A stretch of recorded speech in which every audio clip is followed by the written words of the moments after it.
it's all working.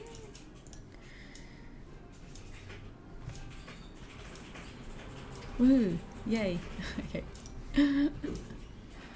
Alright, hello everyone. So today I'm going to be doing a stream showcasing some series games, and we'll go through a variety. So I'm starting with one for younger children. So what do we mean when we use the word serious games? Well, we're not just talking about things that have serious content. So what we're referring to is any game whose main purpose is other than entertainment. So most commercial video games are released for the purpose of fun and to be entertaining, and so a serious game has a purpose, a main purpose other than that. So any educational game is considered to be a serious game. Other purposes could be, so I was reading about, there were some games to help kids with adherence to cancer treatment. There's games like Dumb Ways to Die, which was made by Melbourne Transport to help encourage safe behaviour around trains initially. So it could be all sorts of reasons why you'd want to make a serious game. Could be marketing. And that doesn't mean they can't be fun. So today I want to showcase a handful of games that are really fun, but also kind of have an educational bent, and we're going to go through stuff that's suitable for really different ages and really different topics as well. So the first one we're looking at is called Dragonbox Numbers. So Dragonbox have a whole suite of apps mostly around maths, but they're really, really well designed and they're really play-based learning. So the one we're looking at is probably their youngest one. So for this one's aimed at sort of 4-5 years to about 7 years old. So this is one aimed at the youngest age range, but it's still really fun. So I'm running this on my computer, so it's not great because it's designed for a touch interface, but we'll see how we go. So you can see there's a bunch of different options for things we can run. So first I'll just show you the Sandbox, which is where you can do whatever you want, really. It's just a sandbox. So the premise of Numbers, hello there, is that you have these things called nooms, which are kind of like just random blocks. So I've made a bunch of purple ones. You can throw them around, do whatever. But what you can also do is feed them to one another like this, and then they grow. So 2 ones, putting them together makes one that is, and if we put it over here near the side, you can see it's 2 in height. If I keep feeding it, it grows and grows. 1, 4. And so kids can play with numbers and get a feel for them. So we're looking at addition and subtraction, but we're not necessarily drilling with a worksheet. So this is addition by feeding them to one another, and the highest you can go is 10, but once you get to 10 you can do some interesting things. So I'll show you, and they're all different colours. 9 + 1, 10. To do subtraction, all you got to do so I'm using my computer, but on the touchscreen you just sort of swipe across to cut them, and you 7 - 4, 3. You can divide them back up into their smaller components as well, and you can throw them around and they make funny noises. So they're kind of like a digital version of this toy that you can get in the classroom called Cuisinart rods, which are like these wooden rods that are different colours, and each colour is a certain height. Or you may have played with the MAB blocks, which were those little tiny centimetre squares, and then there were the rows of 10, and then the flat 10 by 10, and then the cubes and things like that.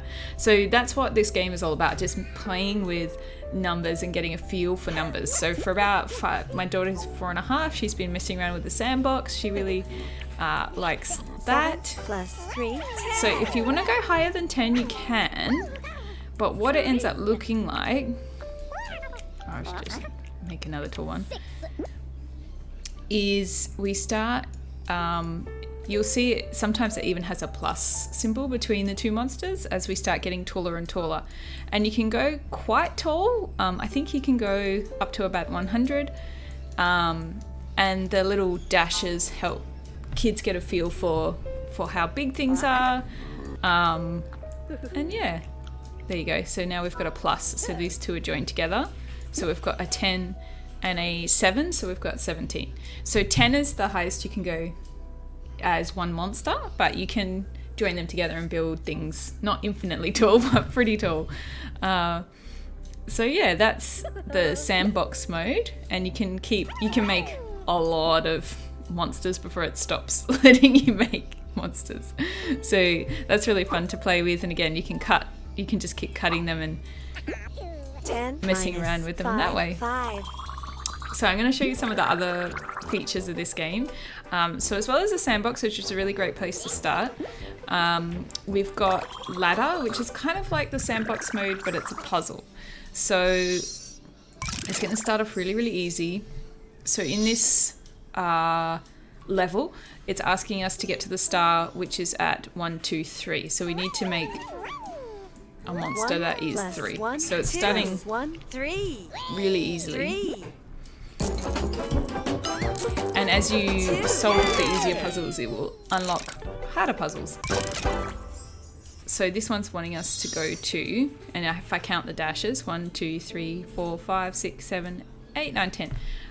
Now, it's instead of spitting out 1s, it's spitting out 2s. So we're kind of almost touching on multiplication without 2 really going into it. plus 4 plus 2 8. 8 plus 2 10. 10. Yeah, so you can get a feel for that mode. So it gives kids a bit more challenge. But yeah, so the harder puzzles don't open up unless you've solved the easier puzzles. And you earn these little coins, and that helps you unlock the harder puzzles. So the other modes in this game are puzzles, which my daughter's been doing, and she found them quite easy and straightforward to do. So in the puzzles, like I said, the coins help you unlock. Let's try and choose something harder. Trade coins for this prize. 3 2 1 0. So the puzzles are asking you to put in certain height or certain number gnomes or monsters into the dotted lines. Now sometimes it uses their face or their symbol, and sometimes it uses a numeral. As the puzzles get harder, you see more numerals and less faces. So there is this 1 plus 1 2. Then if I drag it over, it's asking me which area do I want to put it in. If I try put it somewhere wrong, it sort of just bounces back and doesn't do anything. So it does allow you the option to enter a wrong answer, which is really important for learning. And then if I put it in the right place, it sticks there and then might change color to help make the picture. So if I make this picture, I think it's a black cat, this one. Again, very well designed for touchscreens. And if you're a teacher, and you have a teaching EDU email address, you can go to the Dragonbox website and you can sign up and either get a discounted copy or you can get free copies. So I got free copies of a few of their apps to try out, and if you want to use it in your school, they do have educational pricing. 1 plus 1 2. So yeah, this one's called Numbers. It's for 5 to about 7 or 8 year olds, and so it's there we go. So it's developed around building understanding of numbers without being a worksheet. So it's really play-based, and I'm getting my coins. It's really easy to use. It's really easy to get into, even for kids who don't know play games or kids who are really young. So yeah, highly recommend checking this one out if you're teaching in primary school or early childhood. So like I said, we've got puzzles, we got the ladder where it's challenging you to get to a certain height or a certain number, and you've got sandbox mode, where as a teacher, I guess you could set your own challenges. Now, I think this is the only mode that I don't like, that my daughter found. She's 4.5. She found this a bit tricky. So probably for slightly older kids. In this mode, it's a bit more challenging. You're having to collect the stars, but in order for me to collect them, I have to push what number or what height I want the monster to sit at. So to get those ones, I have to push 1 because it's at one block high. So, hang on. You can't just control the monster directly with your finger. You're having to use your understanding of numbers. So it's giving me a hint here because I got some wrong earlier. It's telling me to push 1. But I think this mode is also relying on you need to know what those numerals or be able to recognize those numerals already. But also helping, I guess, develop that understanding of what those numerals mean. So for younger kids, they might not know that this is 3 yet. So it is tricky for the younger, this mode is trickier for younger kids. So probably more towards 6-7-year-olds would be able to do this really, really easy. And this is the first level, so this is the easiest level. And you can see it's slowing down for me as it comes closer to the point where I have to push the button. So this is the easiest start collecting level, so it does get harder than this. If you have any questions, feel free to type them in and let me know. But yeah. So that's Dragonbox Numbers. But yeah, check out the rest of the Dragonbox suite. They've got one about understanding algebra, which is actually really, really good because it doesn't look like algebra. It's more like building the understanding of algebra and what algebra is.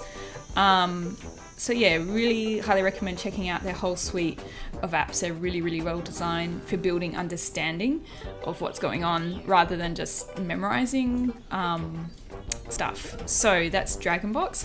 And like I said, for educators, you can get free or discounted copies of the apps. Now, I'm going to move on to, we're going to shift on to something quite different. We're going to shift on to something literacy based. So I'm just going to swap games here. So this one is called Epistory. So I'll just get this up. We'll get rid of numbers and open Epistory. Okay, so Epistory is this really, really beautiful typing game. So you may, hopefully that's coming through. So you might remember typing games from when you're at school, and this is a little different. So I haven't played much of this. I've only played the first few levels, so we'll start at the start so you can get a feel for Once upon what it is. a time.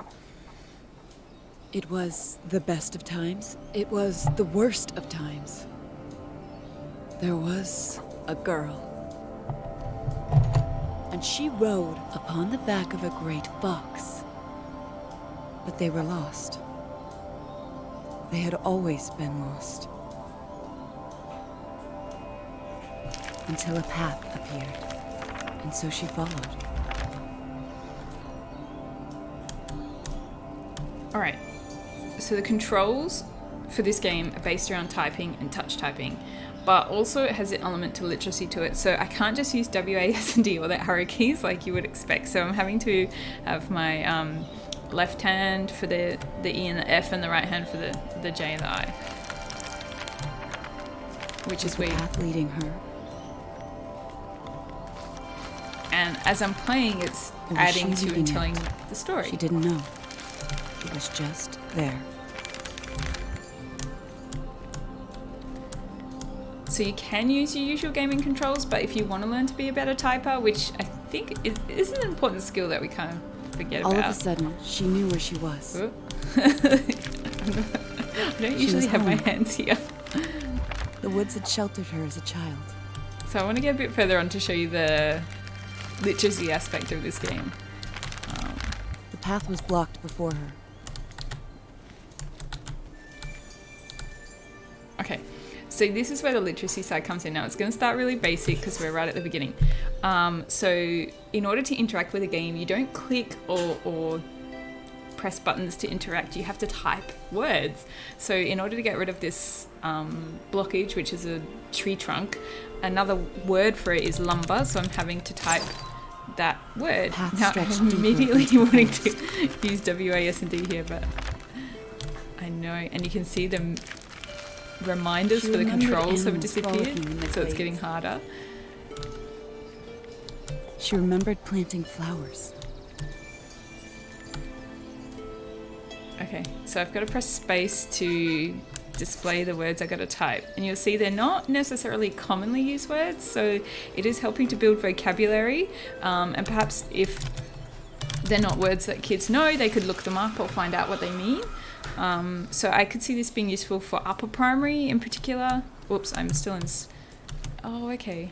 I'm still in... Okay, so it looks like I said, I've only played the first level of this really. So it looks like if I push space, the quicker I do the words, one after the other, the more points I get. So I just see I've got that countdown timer, the silver thing going down.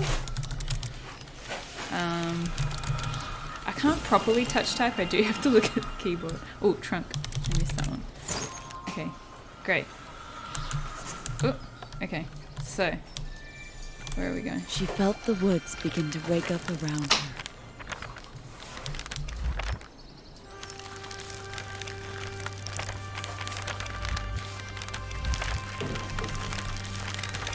So this game also has educational pricing available, so if you want to buy bulk, like a copy for each student, you can get into contact with them and get cheaper pricing than just buying it individually. Who? Where? Oop. Why? What am I doing? What? So again, this game is both typing, based on typing skills, getting faster at typing, She remembered physical skill, exploring the twisted and paths. literacy. So I think that brown thing is a special word. So if I press space, begonia, I didn't even know what that word means. Maybe it must be a type of plant. There we go. Open the menu with tab. I can get an upgrade. Here we go. Oh yeah. Oh, okay. Cool.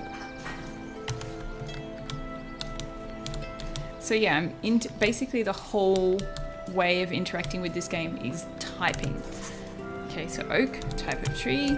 Basalt is sort of a mineral. She remembered discovering precious stones. Flower, and clover is a flower as well. So hopefully you can get a feel for Epistory, which is a serious game which they designed around learning typing skills and literacy.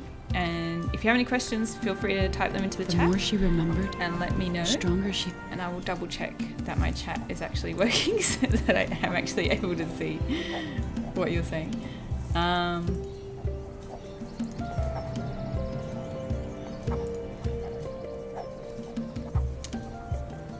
Cool. Yeah, I think it's working. felt. Okay, so that was Epistory. I'm going to shift now to another game which I really, really love, and it's so funny because it's so opposite to games I usually play. So that's Epistory, and it's quite, like, I've only just started the game, so it's quite big, and the words get longer, the time you have between typing the words gets shorter, so it's really encouraging you to build on those skills. So I'm going to now start up another game. And this one's more history based, which is usually not what I go for, but it is just such a good game, I really wanted to share it. So, obsadilo nacistické Německo zbytky Československa. To give you a little background of this game, so this is a serious game, it's an educational game. So it was designed in the Czech Republic, and what they wanted to do was look at the history around 1940, around World War II, and things that were happening in Europe, but they really based it on accounts. So they interviewed people who were alive at the time or family members, and the game is based on around those interviews, and you're playing the game and trying to figure out kind of what happened to your family members in the past. And so they are also working on a sequel. I'm not sure if it's out yet. So it's not a particularly long game, and it's quite it's perhaps not as interactive as other games in the sense that there's only a limited number of pathways that the story can go, but it's still I think really valuable for high school history or HAS classes, because you're looking at how history books are made, or how historians go about doing what they do, that process of putting stories together. So I'll just play through a little bit of Attentat 1942. It was originally released in Czech, and so they've translated it into English. So I'm a little bit into the game, not too far. But you can see now they've had actors refilm or recreate like an interview. So they're recalling experiences based off real people's experiences. So what you're trying to do is figure out what actually happened, and what you kind of realize as the game goes on is that people's viewpoints are, well, biased in certain ways, but also their memories may not be 100% perfect. So sometimes you have choices to make, and those choices can affect the story a little bit. Byli to protiněmecký letáky z války, dal jemu nějaký kamarád, Matyáš Grejcar. Bydlel tady někde na And you can see up the top left here, if I click on these things, it's sort of unlocking information and little profiles that you can always go back and read later. So if you're coming back to the game a week later or a month later and you can't remember what's going on, you can go back and read these little things, or click on them as they pop up to jog your memory.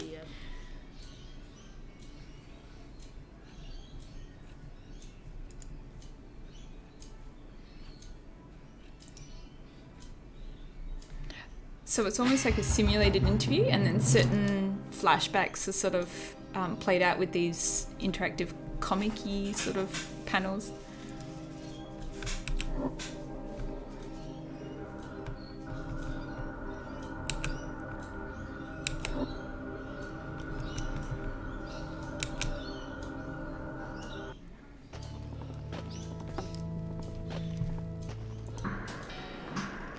So you can see an action bar at the top where I have a real time limit into making these choices. Oh, I haven't done one like this.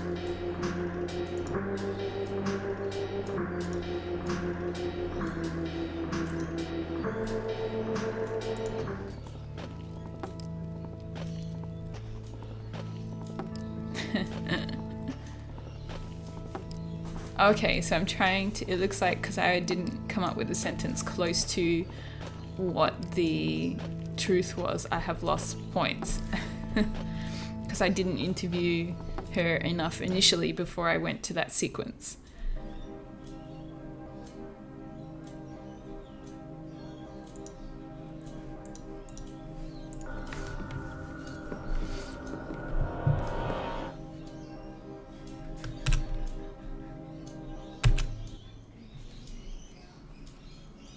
And so as you progress through the game, you're uncovering more and more information about what actually happened to your family members. I think definitely, yeah, I can put up a list when I'm done. I have like lots of recommendations I've just been collecting over the years. This one would definitely be high school, I would say. I know, I don't know the history curriculum inside and out, but I know there's a World War II unit in either year 11 or 12. It would be very suited for that. Otherwise, I think year 10 could also do this. I think for year 7, 8, 9 is probably, I mean, there's nothing particularly, like you saw the sequences with the Gestapo and all those sorts of things are recreated with comic style drawings. There's no blood or gore or violence in that respect. You'd be okay, but I don't know if they cover this part of like the World War II sort of history side of things in year 7, 8 and 9, so probably wanting to go for slightly older kids. Yeah, but so they're also releasing a sequel, very similar style of gameplay, but just a different aspect of history, and it's really European based because it's designed in the Czech Republic. But yeah, and then they translate it into English, and I'm pretty sure that if you get into contact with the game developers for this one's called Attentat 1942. I'll write it down so you can see how it's spelled. That's the name of the game. If you get into contact with the developers, they're they're a small group, so they're pretty receptive to doing educational discounts or giving you a few free copies. So I got I think I had 5 free copies from them when they first, not long after they brought this one out. So I distributed them to some fellow teacher friends who were looking at using it in their classrooms. But I would say, I mean, it'd be great if you had 1 copy per kid, but you could even do it together as a class with this on the projector, and that way you only need 1 copy.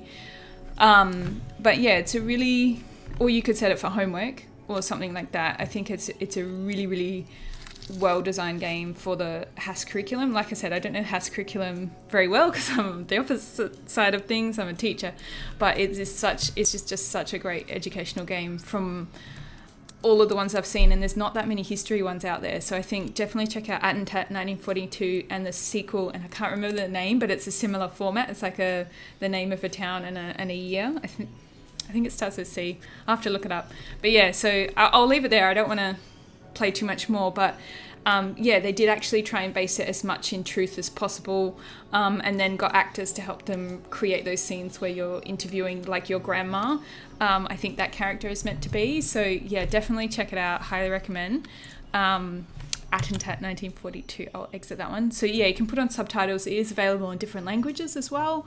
And like I said, the encyclopedia for the stuff that you've uncovered so far, and you can see this is real information based on history. So if you wanted to read into it further, or you wanted your students to look at certain aspects of it, you could dig into it. And I think it's just a lot more detailed than, I guess, perhaps what we've based in Australia. So perhaps what we're used to learning about, or because Australia is a bit removed from all this, I think this sort of more in-depth look at it is really powerful. I want to exit. So yeah, it doesn't take that many hours to finish the game, and you can have a few different profiles on the same game. So we'll move to see if I can get this one working. It did lock up on me earlier, so hopefully. So I'm going to move to a game called, I didn't set this one up, Polybridge. Now there's lots of games like it. Just starting it up. There we go. But yeah, I think like games like Attentat would be much more engaging than just reading a textbook about it, or reading a website about it, actually having to go and discover and recreate the history. And I think it leads to a lot of good discussions about good discussions about how historians write the history textbooks, and how they can be biased or present one viewpoint, or don't find information, so that it's not a perfect recreation of what happened. That's what got me. So this one's called Polybridge. There's lots of bridge building games like it, and it's kind of a engineering simulation, I guess. I'm just going to see if I can turn down the sound because it's very loud for me. Way down. That's the music that's getting me. Yeah, there we go. Okay.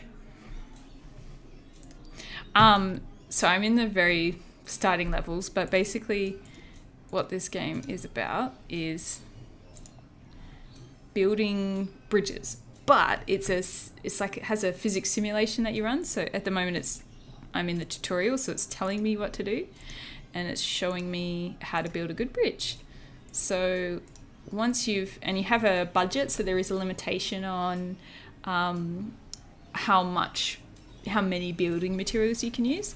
And once you're happy with your bridge, you press go, and then the simulation runs, and you see if your bridge held up, which mine did not. So what you've got to do then is go back and try and redesign. So the game does, even in the tutorial, you fail because they're trying to show you how to design better. So I'm going to move these points up a bit to make the triangles a bit better. Oh, now I'm over budget. Okay. I think there's Polybridge 2 coming out as well. Press it and then press D to delete. No.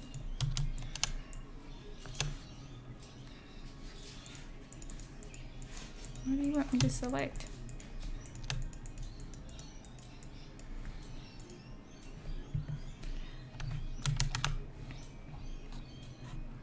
Yeah. Definitely like having access to your own museum for Attentat. Then press D to delete the selection. What? Delete. No, it doesn't want to. Oh, I nearly had it. Oh, there we go. Delete.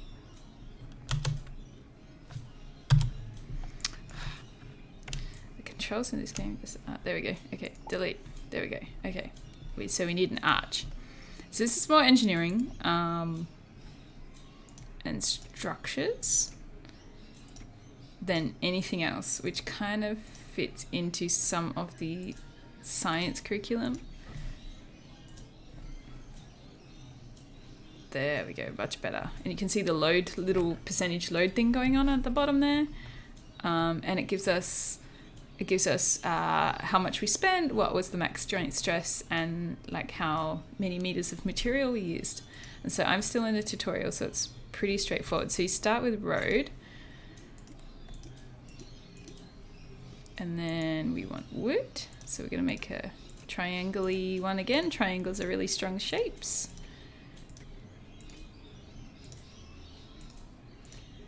And we're going to copy. Okay. Right click and drag, copy, flip, and put, oh, I see, we've got 2-layer bridge going on. Okay, let's see how we go.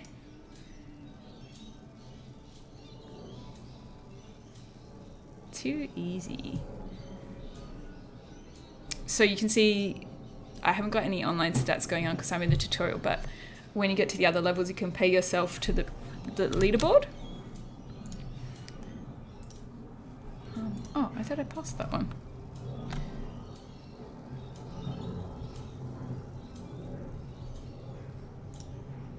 There we go. Okay, so suspension bridge. Here we go. I know in, I think it's year 11 or 12 physics, you do stuff around the maths behind all this sort of stuff. Ah, I see. Okay.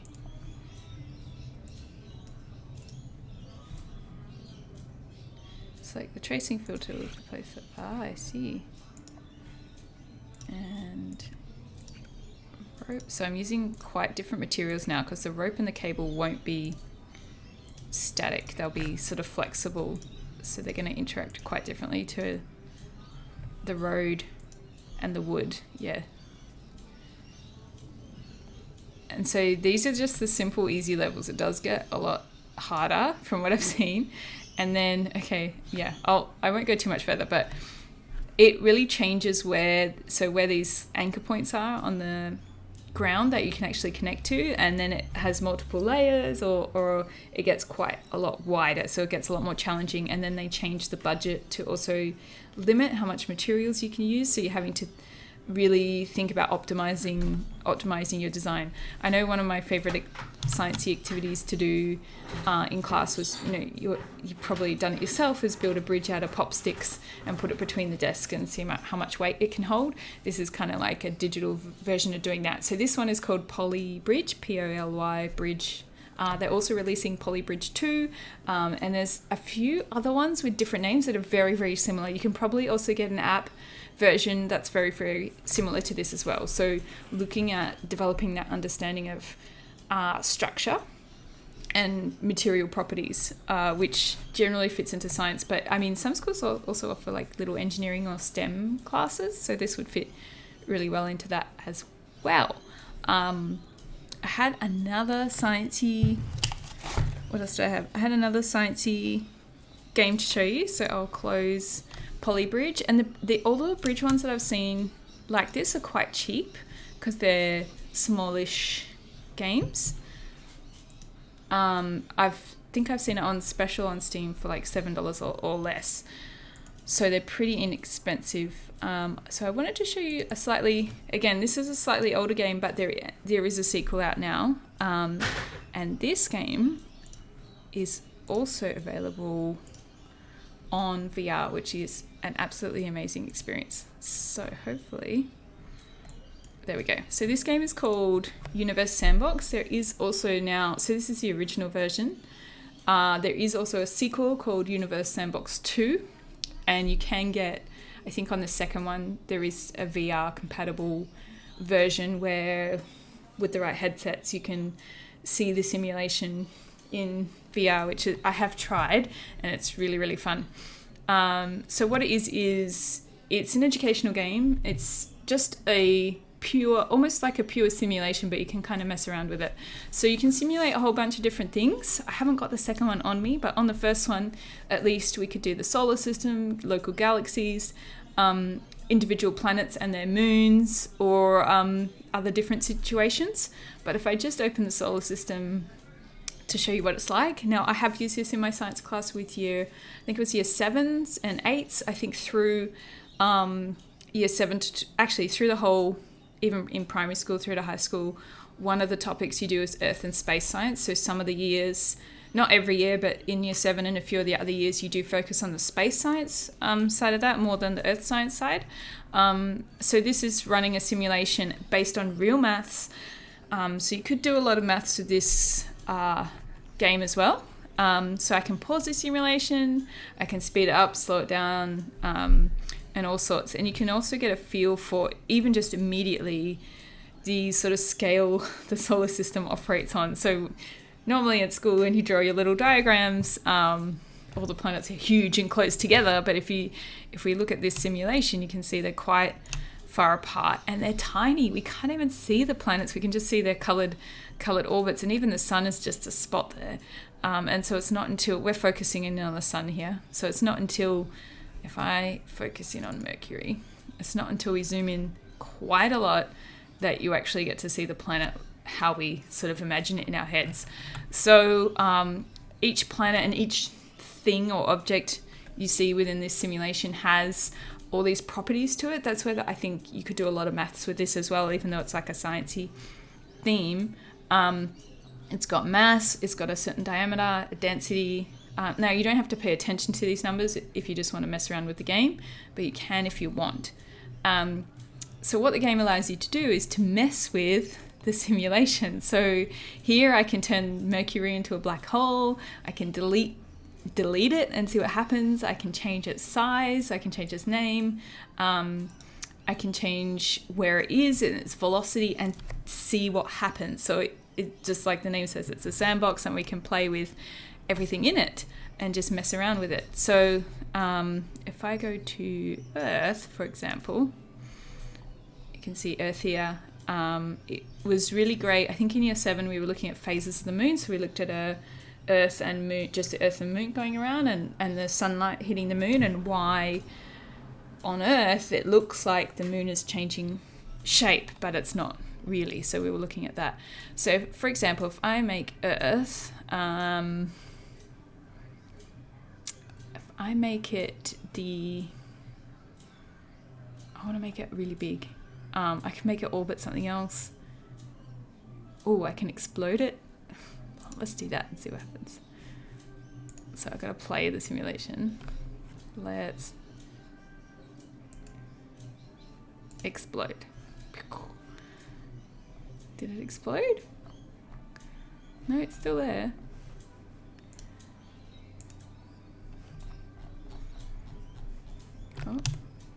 Oh, maybe it did. It's gone off course.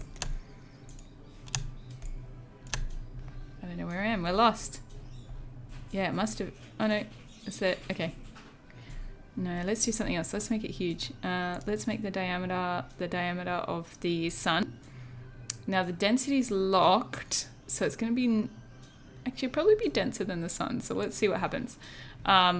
Basically, gravity, or the way things are attracted to one another, depends on the mass. So if we've messed with the Earth, you can have a look and see what happens. We've basically, because we made it huge, we messed up all the gravity paths of everything else, and Earth's just no longer orbiting the sun, it's just going off on its own, and all these other little planets are following us and trying to set up a stable orbit. So we've just completely ruined the solar system. Everyone is going to freeze because we're no longer near the sun. Oh yeah, and we've got the asteroid belt following us as well. I think one of the funny things was my students found, so in this menu you can add planets and moons and things into your simulation, and they found this tab which had the funny objects, so they were adding in giant teapots into like all over, or giant soccer balls and things all over their universe, and then pressing play and seeing what happened and have, or things like that. So there are some challenge, like it's kind of free and open as the sandbox, but there are some Steam achievements, I guess. Or you could, what I ended up doing was setting my own challenges for them to achieve within the game, to give some direction to what we were doing. Like I said, for example, we were looking at phases of the moon, so we were just using, if I go back to the menu, we were just using the Earth and Moon simulation without the whole solar system going on. So we were using this to help answer some questions about what we were looking at in terms of in the classroom. So because it is a sandbox and it's just so open and free, I'm going to get dizzy if I keep looking at that, you can use it to do lots of different things to do with Earth and space. Like I said, I think we ended up using a free trial of this one. I'm not sure what the deal is with Universe Sandbox 2, but because it's aimed at being educational, you can usually either get a free trial or discounted educational copies. Otherwise, I think it could work quite well as well, being projected onto a screen in front of the class if you only wanted to get one copy. So I'll show one more game. That was Universe Sandbox. This one's quite a different from that again. Shift gears.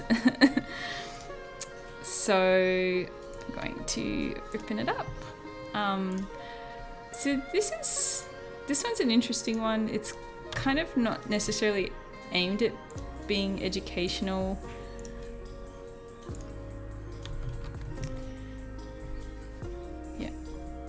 Oh, thanks. Yeah, so check out, if you're interested in the universe stuff, check out Universe Sandbox 2. The VR one is amazing. It is so immersive and cool to feel like you're standing in space. So definitely check that out as well. It's very high quality too. So this one, let's see if I can turn it down again. Or just, there we go. Okay. So this one's called Kind Words. It's a bit of an interesting one. So it was released through Steam, and I guess I would call it a serious game, but it's not an educational game necessarily. So the point of this game is to help people make connections with random strangers, but in a really nice way. And I just wanted to show you to finish off, because it's just very different, but very interesting as well. So the whole point of the game, so you don't really do anything in the game except for write. So in this game, you can ask for help or answer other people's calls for help. Now, it's anonymized, so no one can see profile information, and you can't direct message anyone. So it's hard to explain, so I'll show you one. So if we view requests, we can see what other people are asking for help with, and it could be anything. So we can go through about 5 or 6 different ones, and we can choose to respond if you want to.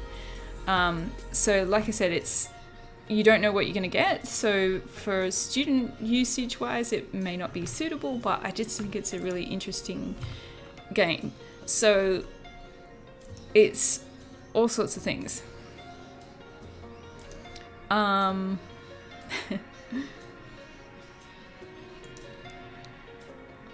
So you can choose to respond, and if you reply, you can write your reply, you can add a sticker from your collection, and you get stickers by people thanking you. That's their way of thanking you for writing a response. You just send stickers. You cannot reply to one another via text. And then if you want help, you can send your own little help thing anonymously. Like you can see people are only identified by a letter. So you just, it's like writing on a forum anonymously, but through a game, and the game just plays this really relaxing music in the background. And you would think that people could get on here and be quite nasty, but from what I've seen, I've only seen nice things, and it's just a really beautiful social experience. So in my head, I'm kind of categorizing it as a serious game because its main purpose isn't entertainment in the traditional sense, and it's just quite very different from anything I've seen. But I'm now using this music as my new study and writing track. And so the other thing you can do is send these little paper planes to people, and it's just like nice tidbits. But yeah, that's the whole. And then you can decorate your room based on what stickers you have, based on the stickers you've collected. So the stickers are kind of motivating you to engage with the game. But yeah. So that was just one that it's just nice to open up and write something nice to someone and then get a sticker in return. So not necessarily purely educational, but yeah, another example of games that don't just aim to entertain but try and achieve something else at the same time. There are so many examples of great games that do this, and yeah, kind of like a self-help sort of thing. Yeah, social well-being, definitely. And it's only, I think it's less than $10 on Steam. It's called Kind Words. But yeah, so it's interesting. There's just so many games out there and so many interesting things out there. So I just wanted to showcase a handful that I think are really cool for different reasons, and that do a really good job of what they're trying to achieve, because there are, I think, a lot of educational games out there that I've seen that aren't necessarily that great. It's just kind of like a digital version of a worksheet. So yeah, so I'm going to leave it there. That was my showcase of just a handful of serious games, so you could get a feel for what a serious game is and what's just some examples of some good ones that are out there. I might write a list and post it somewhere. I don't know where, probably on Twitter or YouTube or something. But yeah, and yeah, I might do this again. We'll see. I'll have to think of some more examples.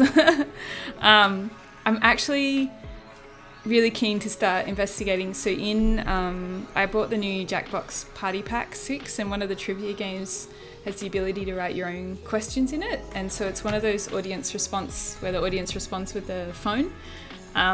So I was going to look into that a little bit more as well. I think it'd be really fun to do that one week as well, because the game's already set up to be fun, and you just throw your own question sets in there, kind of like Kahoot or Socrative, the online quiz systems, but a bit different. But yeah, thanks for joining me. I'll put a list up somewhere somehow. And yeah, that's it. If you had any questions, let me know. I'll hang around for another minute or so, and then I'll post this video on YouTube as well. So if you missed anything, we talked about Dragonbox Numbers, so an app for teaching maths for young ones. We talked about Universe Sandbox, which is a universe simulator, like sciencey. We talked about Attentat 1942, a really good history game around World War II history. And we talked about Epistory, which is a typing and literacy game. And we talked about Kind Words, this game here, which is sort of like a social emotional well-being kindness game. So yeah, thanks for coming, everyone.